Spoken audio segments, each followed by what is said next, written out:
خلیفہ ہارون رشید نے ایک مرتبہ اپنے محل میں شراب نوشی کی محفل جما رکھی تھی۔ اس کی محفل میں وزراء اور امیر لوگ بیٹھے ہوئے تھے کہ بہلول بھی وہاں آن پہنچے۔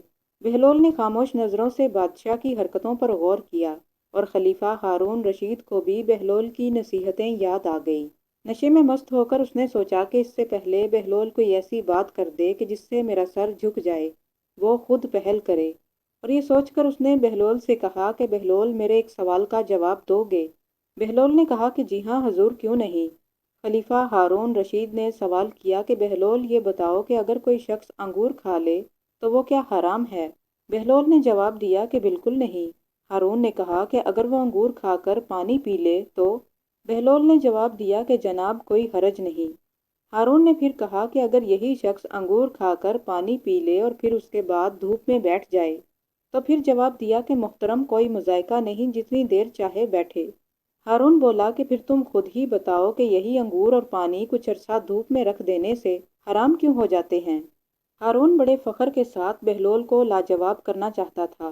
پھر بہلول کہنے لگے کہ حضرت اگر آپ اجازت دیں تو میں آپ سے بھی چند سوالات کر لوں۔ ہارون بولا کہ جی ہاں بالکل اجازت ہے۔ بہلول نے سوال کیا کہ عالی جاں یہ بتائیے کہ اگر کسی شخص کے سر پر تھوڑی سی مٹی ڈال دی جائے تو کیا اسے کوئی تکلیف پہنچے گی؟ خلیفہ ہارون رشید نے فوراً جواب دیا کہ نہیں۔ اس کے بعد کہا کہ اگر اسی شخص کے سر پر تھوڑا سا پانی بھی ڈال دیا جائے تو کیا اس شخص کو کوئی تکلیف پہنچے گی؟ ہارون بولا کہ نہیں، ہرگز نہیں۔ پھر بہلول کہنے لگے کہ اگر مٹی اور پانی کو ملا کر ایک اینٹ بنا لی جائے اور اس شخص کے سر پر دے ماری جائے تو کیا اسے کوئی نقصان پہنچے گا؟ تم بھی عجیب باتیں کرتے ہو بہلول۔ ہارون ہنسا اور بولا کہ اس کا تو سر ہی پھٹ جائے گا۔ حضرت آپ خود ہی غور فرمائیں کہ جس طرح مٹی اور پانی مل کر انسان کا سر پھوڑ سکتے ہیں، اسی طرح انگور اور پانی مل جائیں تو ایک ایسی چیز بن جاتی ہے جو حرام اور ناپاک ہے، جس کے پینے سے انسان کی عقل ماری جاتی ہے اور اسے برے اور بھلے کی تمیز نہیں رہتی۔ اسی لیے اسلام نے اس کے پینے والے پر سزا مقرر کی ہے۔ ایک دفعہ بغداد کے ایک بڑے بازار میں ایک فقیر نان بائی کی دکان کے سامنے سے گزر رہا تھا۔ نان بائی نے ہر طرح کے کھانے چولہے پر چڑھا رکھے تھے جن سے بھاپ نکل رہی تھی اور کھانوں سے نکلنے والی خوشبو ان کی لذت کا پتہ دے رہی تھی اور ارد گرد سے گزرنے والوں کو اپنی طرف متوجہ کر رہی تھی۔ بیچارے فقیر کا بھی دل للچایا، لیکن اس کے پاس پیسے موجود نہیں تھے کہ جن سے وہ کھانوں کا ذائقہ چکھ سکے۔ لیکن فقیر کا وہاں سے ہٹنے کا دل بھی نہیں کر رہا تھا۔ کھانوں میں اتنی خوشبو تھی کہ بھوک بڑھ رہی تھی۔ بالآخر اس نے اپنے تھیلے کو کھولا اور اس میں سے ایک سوکھی ہوئی روٹی نکالی اور کھانے کی بھاپ سے نرم کر کے کھانے لگا، جس میں کھانے کی خوشبو رچی ہوئی تھی۔ نان بھائی چپ چاپ یہ دیکھ رہا تھا۔ پھر جب فقیر کی روٹی ختم ہوئی اور وہ چلنے لگا تو نان بھائی نے اس کا راستہ روک لیا اور کہنے لگا کہ کیوں مسٹنڈے، کہاں بھاگ رہا ہے؟ لا میرے پیسے نکال۔ کون سے پیسے؟ فقیر نے حیران ہو کر پوچھا۔ اچھا، جو ابھی تو نے میرے کھانے کی بھاپ کے ساتھ روٹی کھائی ہے وہ کیا تیرے باپ کی تھی؟ اس کے پیسے کون دے گا؟ عجیب ہی انسان ہو تم، فقیر نے کہا۔ وہ بھاپ تو ہوا میں اڑ رہی تھی، اگر میں نے اس کے ساتھ روٹی نرم کر کے خود کو بہلانے کی کوشش کی تو اس میں تیرا کیا نقصان؟ میں کس چیز کی قیمت ادا کروں؟ بس بس ادھر ادھر کی باتیں نہ بناؤ اور میرے پیسے نکالو۔ میں اس وقت تک تمہاری جان نہیں چھوڑوں گا جب تک تم میری قیمت ادا نہ کر دو۔ نان بھائی نے یہ کہہ کر بیچارے فقیر کا گریبان ہی پکڑ لیا۔ بیچارہ فقیر پریشان ہو گیا کہ اب اس ہٹے کٹے نان بھائی سے کیسے جان چھڑائی جائے۔ ابھی یہ سارا معاملہ چل ہی رہا تھا کہ اچانک بہلول کا وہاں سے گزر ہوا۔ بہلول رک کر ان کی باتیں سننے لگے۔ فقیر نے انہیں ہمدرد سمجھ کر سارا ماجرا بیان کیا۔ بہلول نان بھائی سے کہنے لگے کہ بھائی ذرا یہ بتاؤ کہ اس فقیر نے تمہارا کوئی کھانا کھایا ہے؟ نہیں، کھانا تو نہیں کھایا، مگر بھاپ سے فائدہ تو اٹھایا ہے۔ میں نے صرف اس کی قیمت مانگی ہے، لیکن اس کی سمجھ میں بات ہی نہیں آ رہی۔ نان بھائی نے کہا، درست، بالکل درست، تم بالکل ٹھیک کہہ رہے ہو۔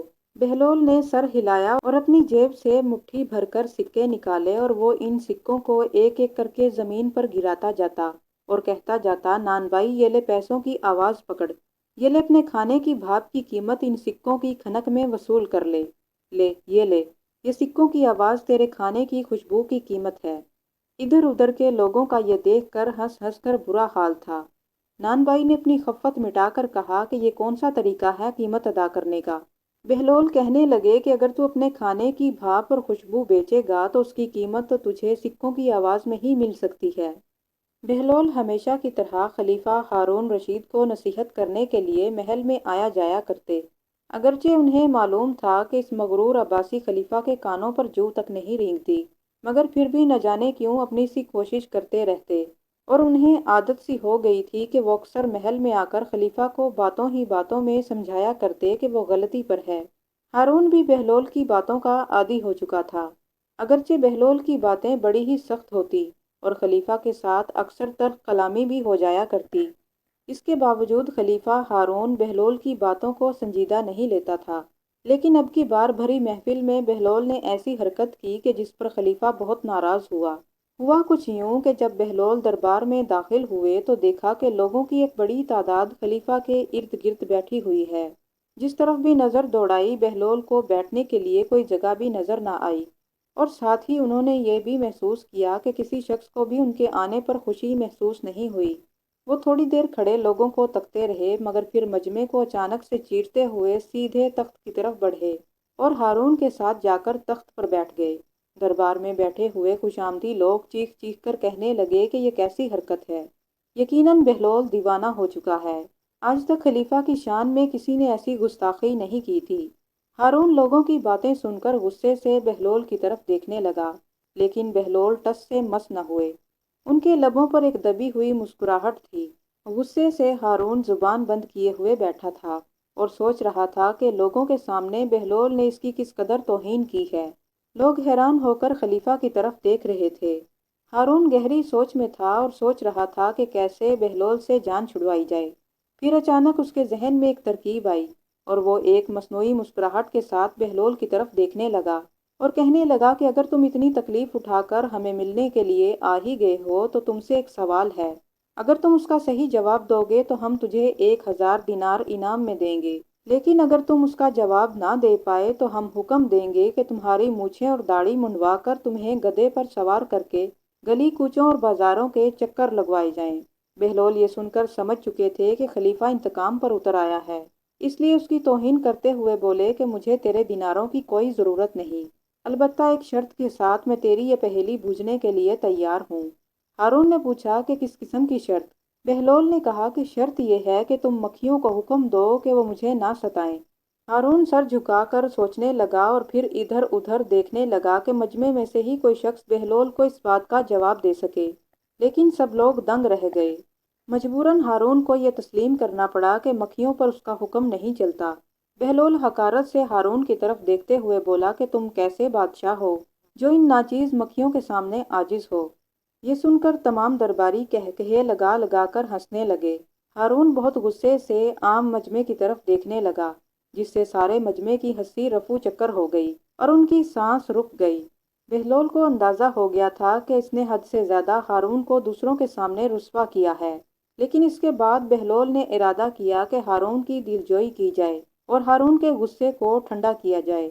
انہوں نے کہا کہ اب اپنی پہیلی پوچھو، میں بغیر شرط کے اس کو بوجھنے کے لیے تیار ہوں۔ ہارون بولا کہ اگر تم پہیلی نہ بوجھ سکے تو تمہیں وہی سزا ملے گی جو میں پہلے بتا چکا ہوں۔ اب یہ بتاؤ کہ وہ کون سا درخت ہے کہ جس کی عمر 1 سال ہے اور اس کی 12 شاخیں ہیں، ان میں سے ہر ایک شاخ پر 30 پتے ہیں اور ان میں سے ایک کا رخ روشن ہے اور دوسرا کالا ہے۔ بہلول یہ سن کر گہری سوچ میں پڑ گیا۔ انہوں نے بعض لوگوں کو بھی یہ کہتے ہوئے سنا کہ یہ کیسا عجیب سوال ہے، بہلول تو اس کا جواب نہیں دے پائے گا، اسے تو سزا ملے گی، بیچارہ بہلول۔ خلیفہ ہارون رشید فاتحانہ انداز میں مسکراتے ہوئے بولا کہ اگر تم پہیلی کا جواب نہیں دے سکتے تو دیر مت کرو اور سزا کے لیے تیار ہو جاؤ۔ اس نے اپنے کارندوں کو حکم دیا کہ بہلول کی داڑھی اور مونچھیں منڈوا کر گدھے پر سوار کر کے گلی کوچوں اور بازاروں میں پھرایا جائے۔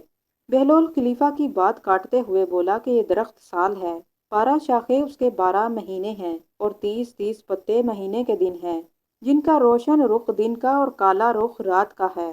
جواب سن کر مجمع میں شاباش شاباش کی صدائیں گونجنے لگی۔ سبھی لوگ خوش ہو کر بہلول کو داد دینے لگے، لیکن ہارون خاموش رہا اور اس کا منہ لٹک گیا اور چہرے پر شکست کے آثار نمایاں تھے۔ خلیفہ ہارون رشید کی بیوی زبیدہ خاتون ایک نیک اور پارسا خاتون تھی۔ انہوں نے اپنے محل میں 1000 خادمائیں ایسی رکھی ہوئی تھی جو قرآن پاک کی حافظہ اور قاریہ تھی، جن کی مختلف اوقات میں ڈیوٹیاں لگائی گئی تھی۔ چنانچہ ان کے محل میں 24 گھنٹے قرآن پاک کی تلاوت کی آوازیں آتی رہتی تھی۔ ان کے محل کی فضا بڑی ہی پرسکون تھی۔ ایک دن خلیفہ ہارون اپنی بیوی کے ہمراہ دریا کے کنارے ٹہل رہا تھا کہ اچانک اس نے بہلول دانا کو بیٹھے ہوئے دیکھا تو کہا، السلام علیکم۔ بہلول نے کہا کہ وعلیکم السلام۔ ہارون نے کہا کہ بہلول، آپ یہاں کیا کر رہے ہیں؟ انہوں نے کہا کہ ریت پر گھر بنا رہا ہوں۔ خلیفہ نے پوچھا کہ کس لیے بنا رہے ہو؟ بہلول نے کہا کہ جو شخص اس کو خریدے گا اس کے لیے میں اللہ سے دعا کروں گا کہ اسے جنت میں گھر عطا کرے۔ خلیفہ بولا کہ اچھا، کیا قیمت ہے اس کی؟ انہوں نے کہا کہ صرف 1 دینار۔ خلیفہ نے سمجھا کہ اس دیوانے کی بیوقوفی ہے، لہٰذا وہ یہ سن کر آگے بڑھ گیا۔ اس کے پیچھے زبیدہ خاتون آئیں اور انہوں نے بہلول کو سلام کیا اور پوچھا کہ آپ یہاں کیا کر رہے ہیں؟ بہلول نے کہا کہ میں ریت میں گھر بنا رہا ہوں۔ پوچھا کہ کس لیے بنا رہے ہیں؟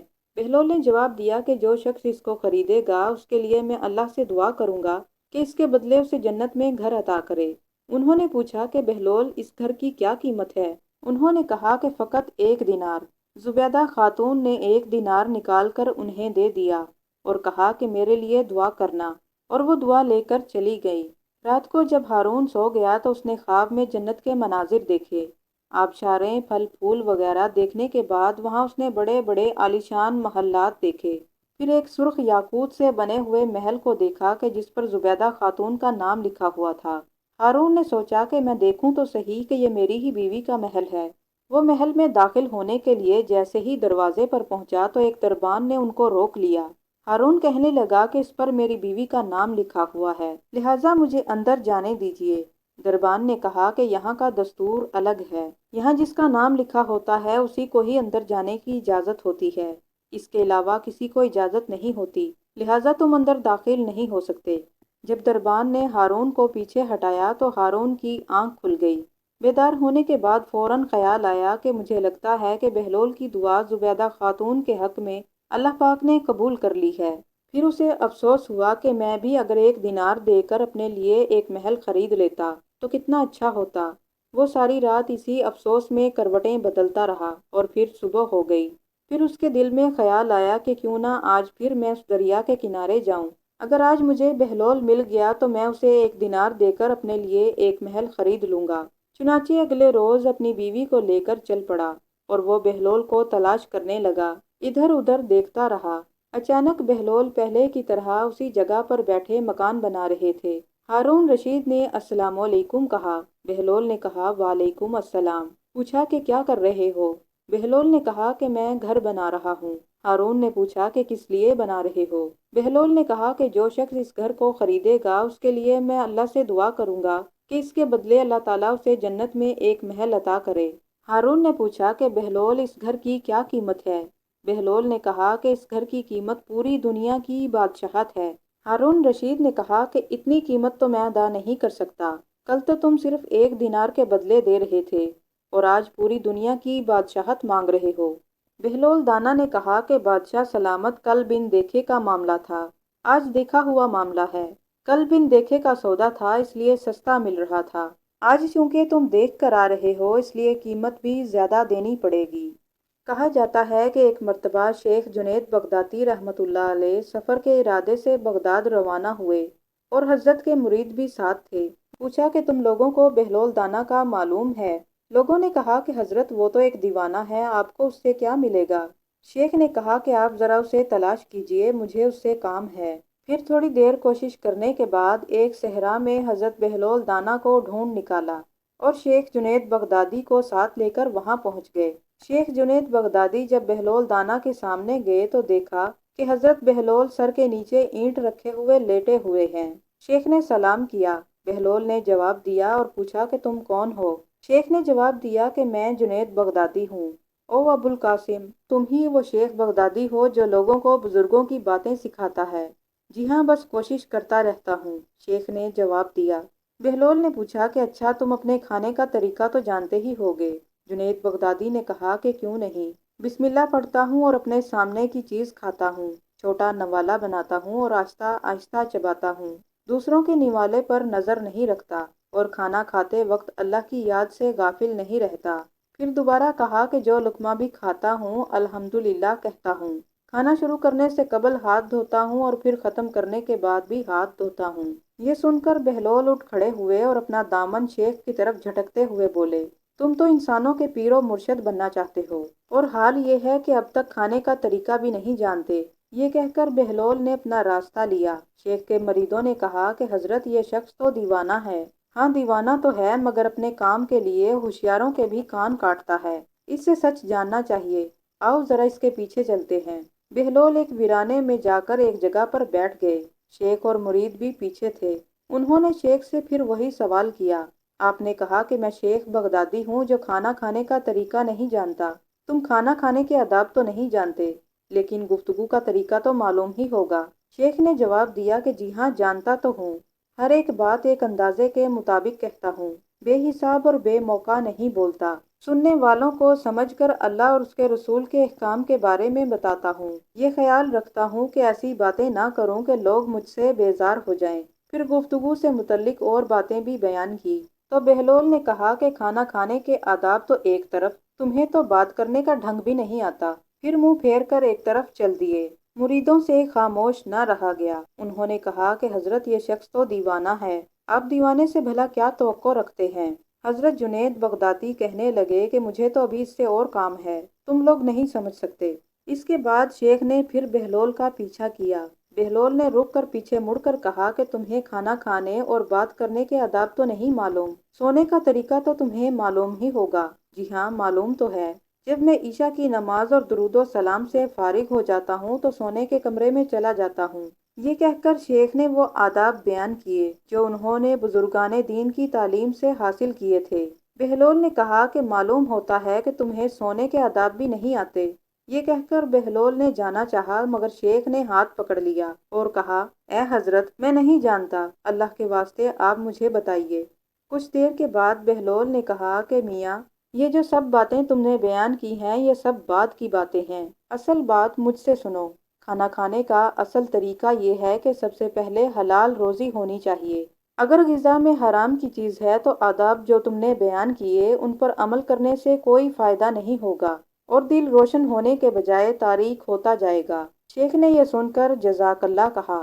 پھر بہلول نے بتایا کہ گفتگو کرتے وقت سب سے پہلے اپنے دل کا پاک ہونا اور نیت کا صاف ہونا ضروری ہے، اور اس بات کا بھی خیال رہے کہ جو بات کہی جائے اللہ کی رضامندی کے لیے ہو، اور فضول قسم کی بات خواہ وہ کتنے ہی اچھے الفاظ میں کیوں نہ کہی جائے تمہارے لیے وبال بن جائے گی، اس لیے ایسی گفتگو سے خاموشی بہتر ہے۔ اسی طرح سونے سے متعلق جو تم نے کہا وہ بھی اصل مقصد نہیں ہے۔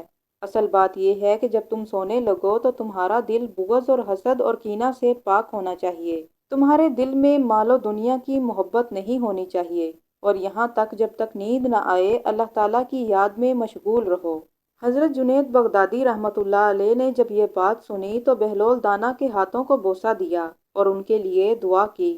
حضرت جنید بغدادی کے مرید بھی یہ دیکھ کر حیران رہ گئے اور انہیں اپنی غلطی کا احساس ہوا، اور یہ بات بھی سمجھ میں آ گئی کہ انسان جو بات نہ جانتا ہو اسے سیکھنے میں ذرا برابر بھی شرم محسوس نہیں کرنی چاہیے۔